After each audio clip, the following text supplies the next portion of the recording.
जे बदलापूरमध्ये घडलं ते अतिशय अंगावर शहारा येण्यासारखी गोष्ट घडत चालली आपल्या देशात।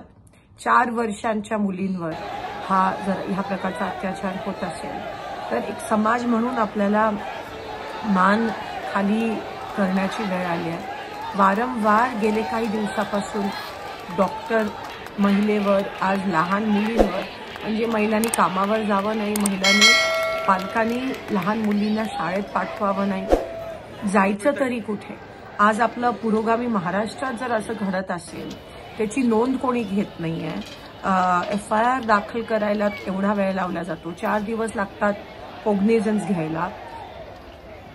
तर आज समाज पक्ष सोडा पण समाज कुठे चाललाय।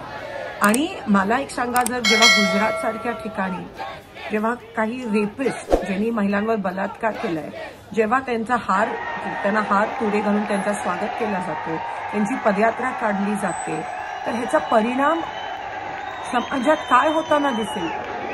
हेच होणार आहे ना समाजात। जेव्हा सत्ताधारी असं करतात आणि जेव्हा प्रशासन त्या गोष्टीला त्याचं समर्थन करतं, तेव्हा समाजामध्ये ही जी विकृत मानसिकता आहे, ही विकृत जी प्रवृत्ती आहे ती वाढतच जाणार। मग नेमकं आता काय करावं? हताश होऊन बसायचं का घरी सगळ्यांनी? कोणाकडे वळायचं?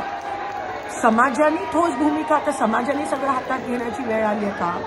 आणि मधूनच आता ठोस भूमिका, कारण का राज्यकर्त्यांवर, प्रशासनावर आता काही भरोसा राहिला नाही, त्यांच्यावर अवलंबून राहून फारसं काहीच होणार नाहीये। हा जो तीव्र निषेध होतोय तो आता रस्त्यावर आणण्याची वेळ आली आहे आणि ते आपल्याला दिसतंय आज बदलापूरमध्ये जे काही घडतंय आणि अतिशय ते रास्त आहे जे काय होतंय। मला असं वाटतं एकतर होम मिनिस्टरनी राजीनामा तर द्यायलाच पाहिजे, पण किती दिवस अजून हे चालणार आहे? पब्लिकली त्या माणसाला काय करायचं अशी वेळ आली आहे, म्हणजे एवढा राग आज आम्हाला सगळ्यांना वाटतोय।